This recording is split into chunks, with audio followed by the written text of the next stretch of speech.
Hi children, welcome to my English class of 10. Now this time I have a poem to you. It's about a young girl whose mother is constantly seen nagging her for not behaving in a certain manner or not fulfilling her responsibilities. We shall see how the girl reacts to her mother's constant scolding. And this poem called Amanda, it's written by Robin Klein. And before I tell you more, let me introduce you the poet Robin Klein. Born in Kempsey, New South Wales in 1936, Robin Klein is an Australian children's writer. Her first book is The Giraffe in Pepperell Street, which was published in 1978. Actually, too many instructions and too much control are resented or disliked by children. Childhood is actually a period of fantasies. When the children start growing up or when they become teenagers, the parents expect them to behave more responsible. So they start nagging and giving instructions at every step. But children, they don't want to be instructed. When the parents put some pressure on them for their better future, they feel that their freedom is being curtailed. If parents keep on nagging, then the children listen to their parents half heartedly and indulge in daydreaming. That's what happening here with Amanda also. So let me read the poem. Don't bite your nails, Amanda. Don't hunch your shoulders, Amanda. Stop that slouching and sit up straight, Amanda. This poem is about a girl named Amanda, who might be 12 or 13 years old. In this stanza, we see that Amanda's mother is speaking to her in a very strict tone. She tells that Amanda, don't bite your nails. She tells Amanda not to bite your nails. Hunching the shoulders. What's the meaning of hunching the shoulders? Which means that to bend and not sit in a straight manner. So her mother doesn't like her sitting posture, and the mother is ordering her to sit straight. And what is the meaning of slouching? Slouching means that sit in a very lazy manner. As Amanda is sitting very lazily and not sitting in a straight posture, so her mother is constantly nagging her and asks her to sit in the correct posture. So, what the mother is asking her? Not to bite her nails, not to hunch her shoulders. Instead, she wants Amanda to sit up with her back straightened. How do you think will Amanda react to this? As you can see, the second stanza it is in paragraph, and this second stanza is a parenthesis. What is parenthesis? It's a remark to provide an explanation. These are the thoughts of the child in between the instructions of a mother.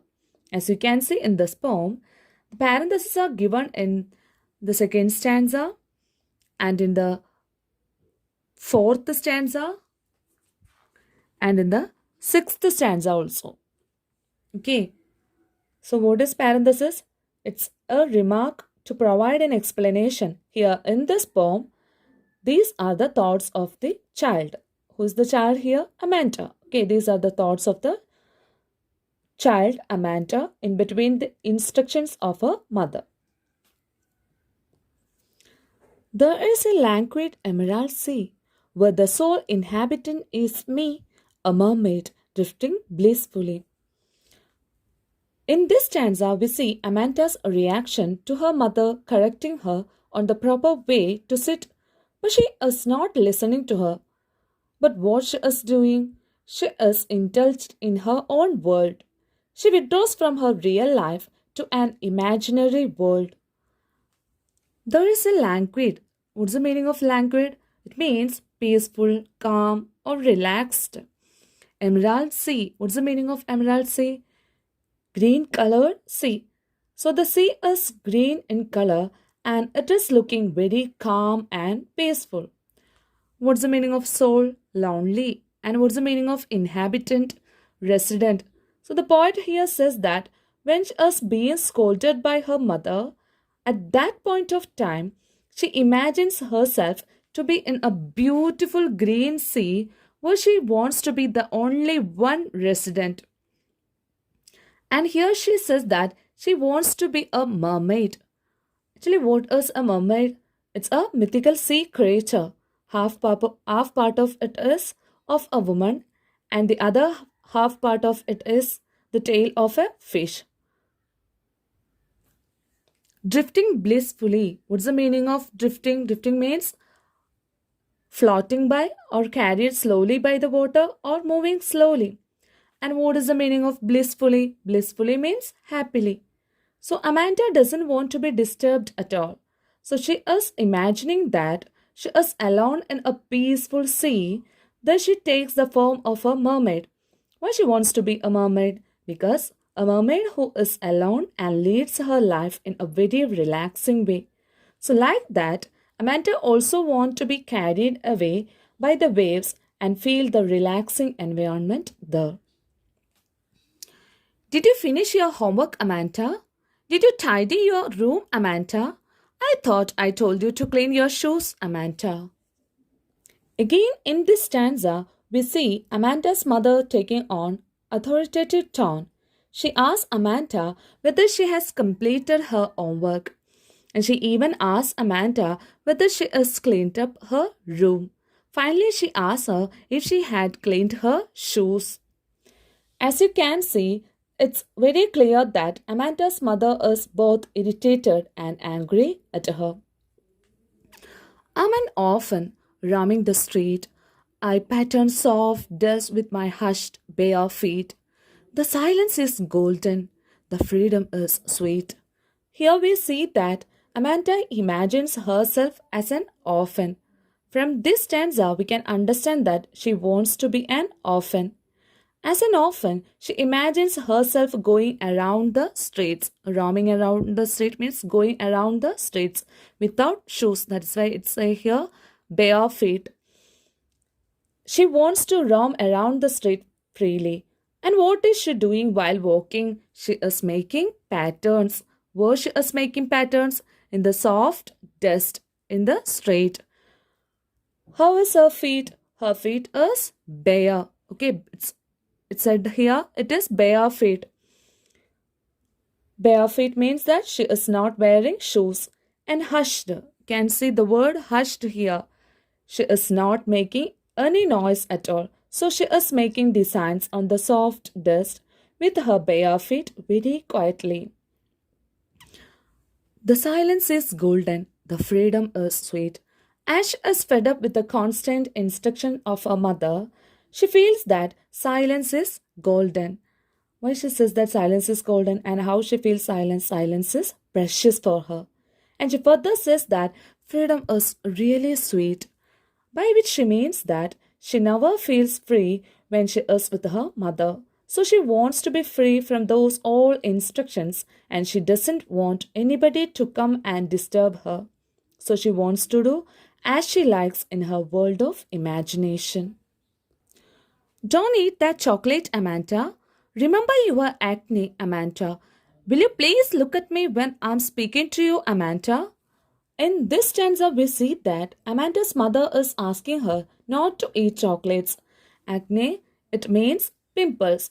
So the mother reminds her of pimples and says that if you eat chocolates, you will get more and more pimples on your face. While the mother is speaking to her daughter, the child is not bothered or not paying attention to her. That's why the mother is asking her, "Will you please look at me when I'm speaking to you?" So the mother is getting angry and asks her to look at her while she is speaking to her. I am Rapunzel. I have not a care. Life in a tower is tranquil and rare. I'll certainly never let down my bright air. While her mother is constantly nagging her, here Amanda tries to escape to a world of fantasy. Here she imagines that she is like a Rapunzel, or she says that she wants to be Rapunzel. Who is Rapunzel? Rapunzel is actually a character in a fairy tale who was locked up in a tall tower by a witch. So she says that now I have not a care. So she also wants to be Rapunzel, and she says that I don't care. And she also says that I like to live in a tower because she imagines that the life there will be tranquil and rare. Tranquil means that peaceful, rare means that unusual or uncommon. So here she also wants to live in that lonely tower peacefully. And that story or in that fairy tale, Rapunzel had a long, bright, golden hair. She used to put down her hair through the window so that the witch can climb up and down. So here she says that if she lives like that of Rapunzel in that tall tower peacefully, she will not put. So here she says that I'll certainly never let down my bright hair. So Amanda says that she will not put on her hair for anybody to climb up and down because she doesn't want to be disturbed by anyone in that lonely, peaceful world of her own. And she also says that, like Rapunzel, she never wants to escape and leave such a beautiful and peaceful atmosphere. So she promises that she never let down her bright hair like Rapunzel. Stop that sulking at once, Amanda. You're always so moody, Amanda. Anyone would think that I nagged at you, Amanda. Again, in the last stanza, we see that her mother is instructing her and her mother is warning her because of her behavior in a very strange manner. Stop that sulking. What's the meaning of stop that sulking? Sulking means that being in a bad mood. So here she said that you are always so moody. Amanda's mother said that you are always so moody. You are not at all happy. You don't show any happiness at all. You always keep changing your mood.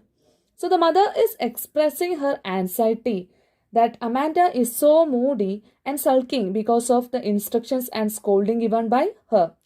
Can you see the word nagged here? It means that keep on asking a lot of questions and what type of questions? Irritating questions.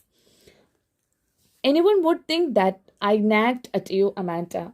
So the mother is feeling that the child is so moody and sulking because of her own snagging questions. She is also saying that it is because of the parent that the child is behaving in such a manner. That is why Amanda's mother is asking her not to sit in such a way and to stop feeling unhappy. Otherwise, people will think that Amanda is unhappy because of her mother is always nagging at her. This poem, Amanda is set in four different settings.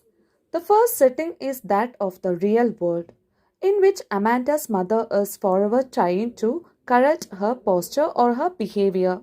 On the other hand, the other three settings are fanciful ones constructed by Amanda in her own mind.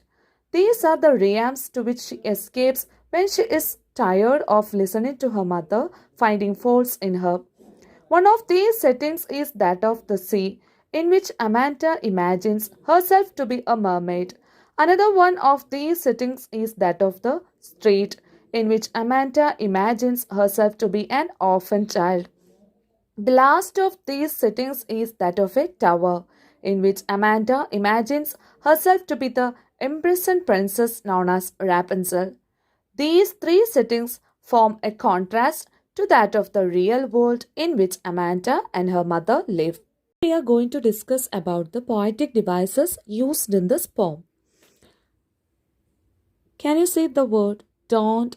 And here also it is repeated the word don't. The repetition of a word at the beginning of adjacent lines are called anaphora. That is called anaphora. And then you can say the word Amanda is repeated. Okay, 3 times it's repeated. That is repetition. And as you can see, stop, that's slouching, sit up straight. Can you say this? What is this poetic device? It is alliteration. What is alliteration? We know that the repetition of the same letter sound at the beginning of adjacent words. That is called alliteration. Stop that, stop slouching, sit up straight. So, the sound is repeated. Okay, in the adjacent words.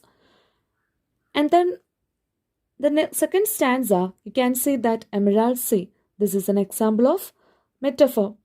And here you can see mermaid. Mermaid. This is also an example of metaphor.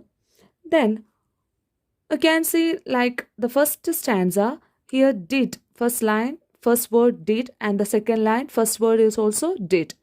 What is this poetic device? This is anaphora.